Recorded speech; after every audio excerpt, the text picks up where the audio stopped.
ताजमहल एक ऐसा चमकता हुआ मकबरा जिसे इस पूरी दुनिया का सातवां अजूबा भी कहा जाता है। 42 एकर्स में फैला हुआ ऐसा मकबरा जिसने अपने अंदर खूबसूरती के बगीचे समाये हुए हैं। इसी ताजमहल के बारे में कुछ ऐसे राज थे जिसे 400 साल पहले छुपाने की कोशिश की गई थी। तो इसी टॉपिक के बारे में आज हम इस वीडियो में डिस्कस करने वाले हैं। This is one of the monuments that makes India what it is, that gives the people their identity. It makes them proud. This building is a symbol for the whole nation. The building of the Taj commenced in 1632.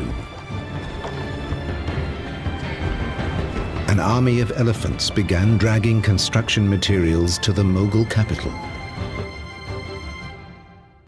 तो hello दोस्तों, मेरा नाम है आदित्य और शुरू करते हैं आज के हमारे टॉपिक को। ये सब 1607 को स्टार्ट हुआ था जब इंडिया और पाकिस्तान के इस रीजन में मुगलों का राज हुआ करता था। 1607 में मुगल शहंशाह का सबसे छोटा बेटा शहाब उद्दीन मोहम्मद खुर्रम 15 साल का हो चुका था और उसी की सेलिब्रेशन के लिए आगरा फोर्ट में एक आलीशान पार्टी रखी गई थी। खुर्रम शहंशाह का सबसे पसंदीदा लड़का था, इसलिए उसके जन्मदिन पर उसके वजन जितना हीरे और सोना उसे मिलता था। लेकिन इस जन्मदिन पर कुछ ज्यादा खास होने वाला था। मुगल शहंशाह ने शहजादे खुर्रम की शादी अपने एक वकील के बेटे के साथ कर दी जिसका नाम मुमताज महल था। मुमताज और खुर्रम को पहले ही दिन देखते ही प्यार हो गया था। अगले 10 सालों तक शहजादे ने कई जंगें लड़ी और ज्यादातर जंग वो जीतते भी थे। इससे खुश होकर शहंशाह ने उसे शाहजहां का टाइटल दे दिया जिसका मीनिंग होता है दुनिया का बादशाह। शाहजहां की टोटल 6 वाइफ थी पर वो सबसे ज्यादा प्यार मुमताज से ही करते थे। वक्त बहुत तेजी से चला जा रहा था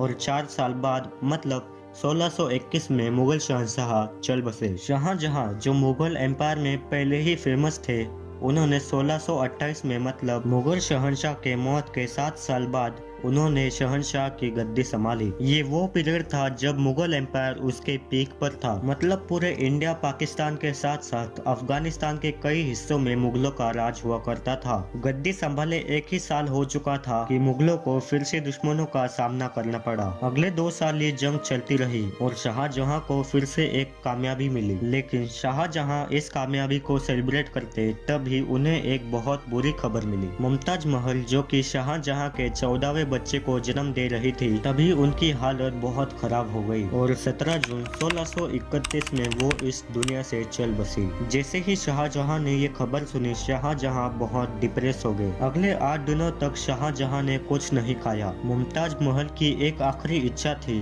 कि उनकी कब्र दुनिया के सबसे खूबसूरत मकबरे में बनाई जाए और इस आखिरी इच्छा को पूरी करने के लिए शाहजहां ने उनकी पूरी दौलत लगा दी। मुमताज महल के मृत्यु के 6 महीने बाद ही ताजमहल की कंस्ट्रक्शन शुरू हो गई थी। करीब 20,000 से भी ज्यादा मजदूरों को आगरा ताजमहल के कंस्ट्रक्शन के लिए बुलाया गया था। मुमताज की कब्र यमुना नदी के पास थी, इसलिए यहाँ पर कुछ भी बनाना बहुत हार्ड टास्क था क्योंकि रिवर के पास की जमीन बहुत सॉफ्ट होती है। इस मसले से निपटने के लिए मुगल इंजीनियर्स ने यहाँ सबसे पहले जमीन के अंदर बहुत सारे कुएं खुदवाने शुरू किए। मजदूर ये कुएं तब तक खोदते जब तक उन्हें सूखी जमीन नजर न आ जाए। इन कुओं को पत्थरों से भरा गया था और फिर उसके ऊपर पत्थरों के बड़े बड़े कॉलम्स खड़े किए गए। मुगल इंजीनियर्स की ये ट्रिक काम कर गई और एक मजबूत फाउंडेशन तैयार थी जिसको अब नरम जमीन से कुछ फर्क नहीं पड़ता था। शाहजहां ने ताजमहल के डिजाइन का आइडिया उनके पापा और दादा से लिया था। पापा के मकबरे से मीनारों का आइडिया लिया गया और दादा के मकबरे से बिल्डिंग कोर का आइडिया लिया और अपने अंकल के मकबरे से डोम का आइडिया लिया गया था और इस सब को कंबाइन करने से जो बनता है उसे आज हम ताजमहल कहते हैं। काफी सालों की मेहनत के बाद बिल्डिंग का स्ट्रक्चर बन चुका था, अब बस इसको मार्बल से सजाना ही बाकी था। ये मार्बल राजस्थान से मंगवाए गए थे क्योंकि राजस्थान का मकराना मार्बल आज तक इस दुनिया का फाइनेस्ट मार्बल कहा जाता है। ताजमहल की फिनिशिंग के लिए पीटरा डूरा या फिर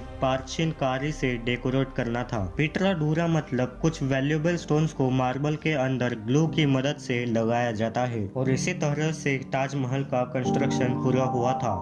तो दोस्तों, आज के वीडियो के लिए बस इतना ही। मिलते हैं किसी और वीडियो में, तब तक ऐसे ही नॉलेज लेते रहिए।